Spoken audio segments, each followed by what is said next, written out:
ఏమని మాట్లాడుతున్నారు చంద్రబాబు నాయుడు గారు? మీరు గాని మీ మంత్రులతో గాని ఏం మాట్లాడిస్తున్నారు? మీరేం మాట్లాడుతున్నారో అదే మీ పేపర్లు రాస్తారు, అవే మీ టీవీలు చూపిస్తా ఉంటాయి. గొడ్డలి పార్టీయా? గొడ్డలి పార్టీ అని మాట్లాడతారా మా వైఎస్ఆర్ కాంగ్రెస్ పార్టీని?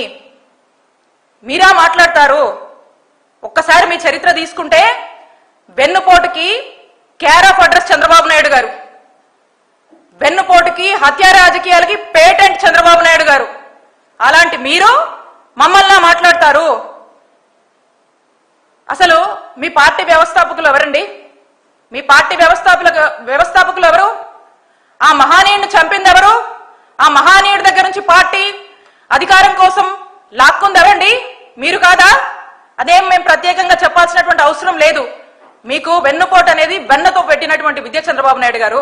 మీరా మాట్లాడతారు? ఎందుకు మాట్లాడతారు? మేము వైఎస్ఆర్ కాంగ్రెస్ పార్టీ మీరు ఇచ్చినటువంటి మీ మేనిఫెస్టో గురించి, మీరు ఇచ్చినటువంటి మీ హామీల గురించి ప్రశ్నిస్తే సమాధానం చెప్పకుండా గొడ్డల పార్టీ అంటారా మమ్మల్ని? ఏం చేశారు చెప్పండి, మీరు చెప్పండి. మీరన్న పథకాలు, మీరన్న హామీల్లో ఒకటని నెరవేర్చారా? ఫ్రీ బస్ అన్నారు. ఫ్రీ బస్ గురించి మహిళలు ఎన్ని ఇబ్బందులు పట్టుకొని మహిళలు ఏ విధంగా మిమ్మల్ని తిడుతున్నారో చూస్తున్నారా మీరు? ఏ విధంగా మహిళలు ఇబ్బంది పడుతున్నారో? ఉచిత గ్యాస్ సిలిండర్లు అన్నారు, 3 గ్యాస్ కొరత నడుస్తుంది ఈ రాష్ట్రంలో. ఇప్పటి వరకు కూడా మీరు ఎన్ని సిలిండర్లు ఇచ్చారు? ఏది చెప్పండి, దాని మీద క్లారిటీ ఇవ్వండి, లేదా వైట్ పేపర్ రిలీజ్ చేయండి. ఈ రాష్ట్రంలో 17 మెడికల్ కాలేజెస్ ఉంటే బాగుంటుందని భావించి అడుగులేశారు జగన్మోహన్ రెడ్డి గారు. అవి ఏ వద్దు, వాటిని పూర్తిగా ఎత్తేయాలి అని దానికి రకరకాల పేర్లతో రకరకాలుగా ఆలోచిస్తూ అవి ఏవి కాకుండా పక్కన పడేశారు కదా. దానికి సమాధానం చెప్పండి, దాని మీద క్లారిటీ ఇవ్వండి. ఆరోగ్యశ్రీని ఎందుకు చంపేస్తున్నారు? మళ్ళీ ఏదో ఇన్సూరెన్స్ మోడల్ అని మీరంతా కూడా హైబ్రిడ్ మోడల్ అని మీ కమిషన్ల కోసం కకృతి పడుతున్నారు కదా, దాని గురించి సమాధానం చెప్పండి. రైతులకు అది చేస్తాం ఇది చేస్తాం అన్నారు కదా, మరి రైతులకు ఇప్పటివరకు కూడా ఏం న్యాయం జరగలేదు, వాటి గురించి సమాధానం చెప్పండి. మొక్కజొన్న రైతుల ఏడుపులు ఆపండి, దానికి సమాధానం చెప్పండి. ఇవేటికి సమాధానం చెప్పకుండా మేం ప్రశ్నిస్తే మేం ప్రజల పక్షాన పోరాడుతూ మీరిచ్చిన హామీల మీద మీరు నిలబడండి, ప్రజలను ఆదుకోండి, ప్రజల కన్నీళ్లు తుడవండి అని అంటే మమ్మల్ని మీరు గొడ్డల పార్టీ అంటారా? ఎందుకంటారండి మమ్మల్ని? వైఎస్ఆర్ కాంగ్రెస్ పార్టీ మా నాయకుడు జగన్మోహన్ రెడ్డి గారు 5 ఏళ్ల పాలనలో రాష్ట్రంలో ఉన్నటువంటి చదువు నోచుకున్నటువంటి పిల్లలందరినీ కూడా తల్లులకు అమ్మఒడి ఇచ్చి ఎంకరేజ్ చేసి కార్పొరేట్ స్కూల్లో చదివితే ఏ విధంగా ఆ పిల్లలు షైన్ అవుతారో, పిల్లల భవిష్యత్ కోసం ఆలోచించి అమ్మఒడి లాంటి పథకాన్ని తీసుకొచ్చి పిల్లల్ని చదివించినందుకు అంటారా మమ్మల్ని? రాష్ట్రంలోని ప్రజలందరినీ కూడా ఆరోగ్యశ్రీని ఇంకా పెంచి 25 లక్షల వరకు కూడా కవరేజ్ ని పెంచి ఆరోగ్య ఆసరా లాంటివి ప్రవేశించి తల్లి బిడ్డ ఎక్స్ప్రెస్ ని తీసుకొచ్చి ఎక్కడ మందుల కొరత లేకుండా, ఎక్కడ ఏ ఇబ్బందులు లేకుండా మెడికల్ కాలేజీలు కంప్లీట్ చేయాలనేటువంటి గొప్ప ఆశయంతో ముందుకు వెళ్ళినటువంటి మా నాయకుడిని, మా పార్టీని అందుకంటారా మీరు? మేము ప్రజలకు మంచి చేశాం, అక్క చెల్లెమ్మల పేర్ల మీద పెద్ద ఎత్తున ఇళ్ల పట్టాలు ఇచ్చాం, రాష్ట్రంలో 31 లక్షల మంది ఇళ్ల పట్టాలు ఇచ్చాం. మేము దానికంటారా మమ్మల్ని? మేము చక్కటి సంక్షేమాన్ని అమలు చేశాం. కాపు నేస్తం ఇచ్చినందుకు అంటారా? ఈబీసీ నేస్తం ఇచ్చినందుకు అంటారా? లా నేస్తం ఇచ్చినందుకు అంటారా? దేనికంటున్నారు? చేయూత ఇచ్చినందుకు అంటారా? ఆసరా ఇచ్చినందుకు అంటారా మమ్మల్ని? దేనికంటున్నారు మమ్మల్ని గొడ్డల పార్టీ అని? సమాధానం చెప్పాలి చంద్రబాబు నాయుడు గారు.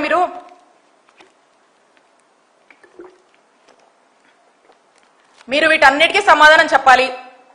మీరు ఒక వైట్ పేపర్ రిలీజ్ చేయండి. మేము అంటుంది తప్పైతే మీరు వైట్ పేపర్ రిలీజ్ చేయండి. మెడికల్ కాలేజ్ ఈ టైం కంప్లీట్ చేస్తాం, ఇదిగో మెడికల్ కాలేజ్ మేము కంప్లీట్ చేస్తున్నాం, ఆరోగ్యశ్రీ మేము చంపట్లేదు, నెట్వర్క్ హాస్పిటల్స్ బిల్స్ రిలీజ్ చేయండి, పెన్షన్లు పెంచండి. 6 లక్షలు కట్ చేశారు కదా, పెంచండి. మీరు అన్న హామీ మీద మీరు నిలబడండి. ఎప్పుడు నిలబడతారో క్లారిటీ ఇవ్వండి. మేమేం ఆపట్లేదు కదా, మీ ప్లాన్ ఆఫ్ యాక్షన్ ఏంటో చెప్పండి, క్లారిటీ ఇవ్వండి. ఇది ఇవ్వకుండా గొడ్డల పార్టీ అంటారా వైఎస్ఆర్ కాంగ్రెస్ పార్టీని? మేము ఒక్కటే చెప్తా ఉన్నాము, వెన్నుపోటుకు కేర్ ఆఫ్ అడ్రస్ మీరని రాష్ట్ర ప్రజలందరికీ కూడా తెలుసు.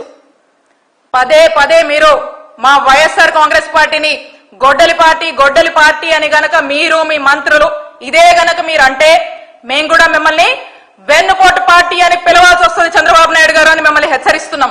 మా నాయకుడు జగన్మోహన్ రెడ్డి గారు మా జగనన్న ప్రభుత్వంలో 66,35,000 పెన్షన్లు సుమారుగా మేము ఇచ్చాం. మేము గర్వంగా చెప్పుకుంటాం ఇది.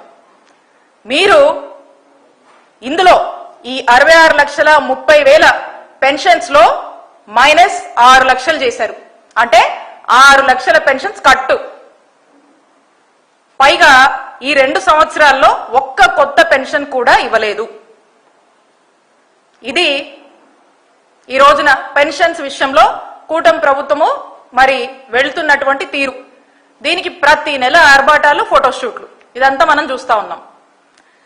ఇక ఇదలా ఉంటే చంద్రబాబు నాయుడు గారు ఇదేదో మేమంటుంది కాదు, మీ మేనిఫెస్టోలని చెప్పారు మీరు. ఏమని?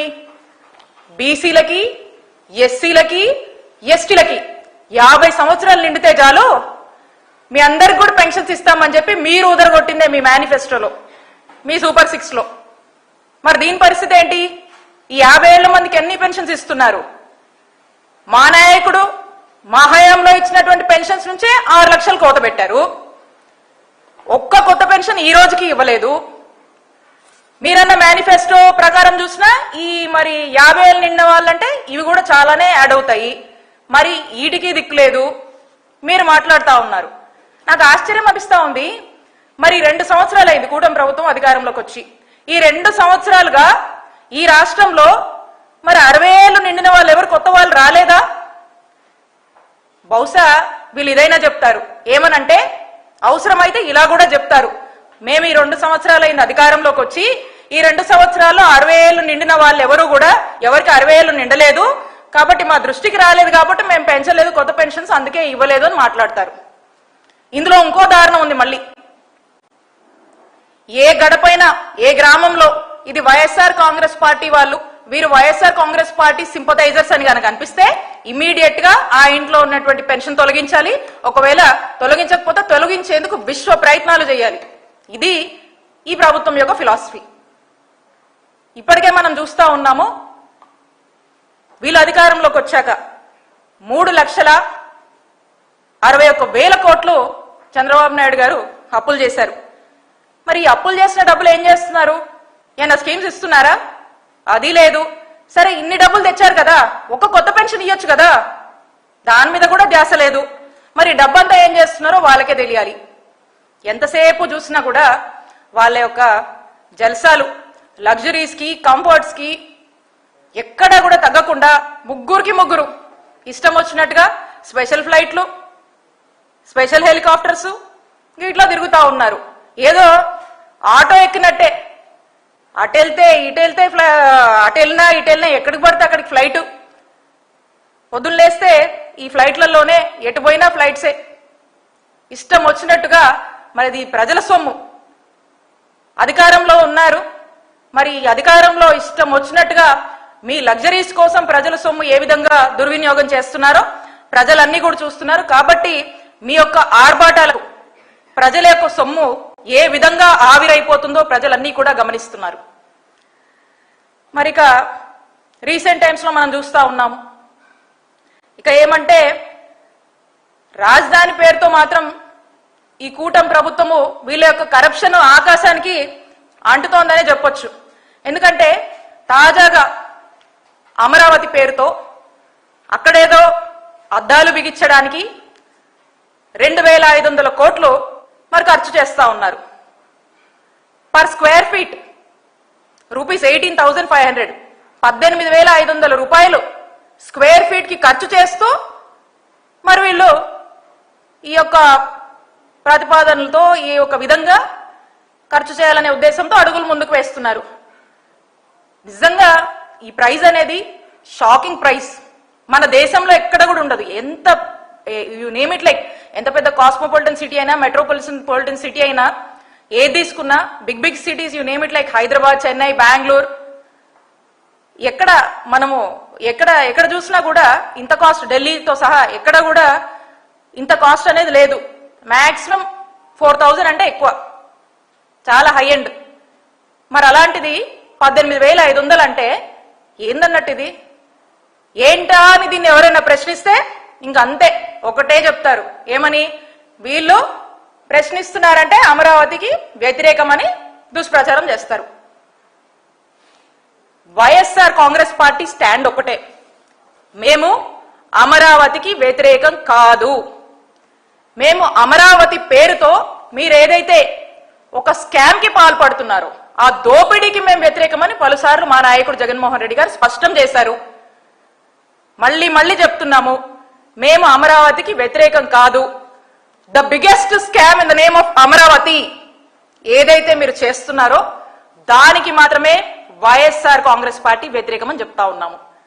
ఇక అదేదో రకరకాలుగా మా పార్టీ మీద ప్రశ్నించినందుకు ఇదేంటి ఇంత ఘోరమా, ఇన్ని డబ్బులు ఎందుకు ఖర్చు పెడుతున్నారు, ఇన్ని అప్పులు చేస్తున్నారు ఏంటి అని ప్రశ్నిస్తే ఇష్టం వచ్చినట్టుగా కూడా మాట్లాడతారు, దుమ్మెత్తి పోస్తారు. ఇక ఏవేవో ఎక్కడ లేనివన్నీ గుర్తొచ్చి ఏవేవో కూడా మా మీద బురద జల్లుతూనే ఉంటారు. ఇప్పుడు ఒక్కసారి ఆలోచన చేయండి చంద్రబాబు నాయుడు గారు, ఏదైతే మీరు అద్దాలకే 2500 కోట్లని అంటున్నారు కదా, మీరు ఒక్కసారి మీకు నిజంగా ప్రజల మీద, మిమ్మల్ని గెలిపించినటువంటి ప్రజల మీద ఇంత హ్యూజ్ మ్యాండేట్ ఇచ్చి మిమ్మల్ని గెలిపించినటువంటి ప్రజల కోసం ఒక్కసారి ఆలోచిస్తే సంవత్సరానికి అలా అలా అలా ఓ 4 సంవత్సరాలు 1000 కోట్లు చొప్పున ఖర్చు పెడితే ఎంచక్కగా మా నాయకుడు జగన్మోహన్ రెడ్డి గారు 17 మెడికల్ కాలేజెస్ అనుకున్నారు, ఒక 6 మేము ప్రారంభించాము. ఆ 11 రాష్ట్ర ప్రజలకు అందుబాటులోకి వస్తాయి కదా, రాష్ట్ర ప్రజల ఆరోగ్యం బాగుపడుతుంది కదా, రాష్ట్ర ప్రజలు సంతోషంగా ఉంటారు కదా, ఎందుకు మీకు ఆలోచన తట్టదు? ఈరోజు రాష్ట్రంలో ఏ గవర్నమెంట్ హాస్పిటల్కి వెళ్ళినా కూడా మందులు లేవు, సూదులు లేవు. మొన్న ఎక్కడికో వెళ్ళి చూశాను, మొన్న గుంటూరు జీజీహెచ్కి ఏదో పని మీద వెళ్ళాను, లైట్లు కూడా పనిచేయట్లేదు. ఇది ఇప్పుడున్నటువంటి పరిస్థితి. ఇటుకే దిక్కులేదు. ఫస్ట్ ఇటు గురించి చూడండి. ఇదే 2500 కోట్లు నిజంగా మీరు ఖర్చు పెట్టదలుచుకుంటే మీరు కొత్త పెన్షన్స్ చాలా ఇవ్వచ్చు.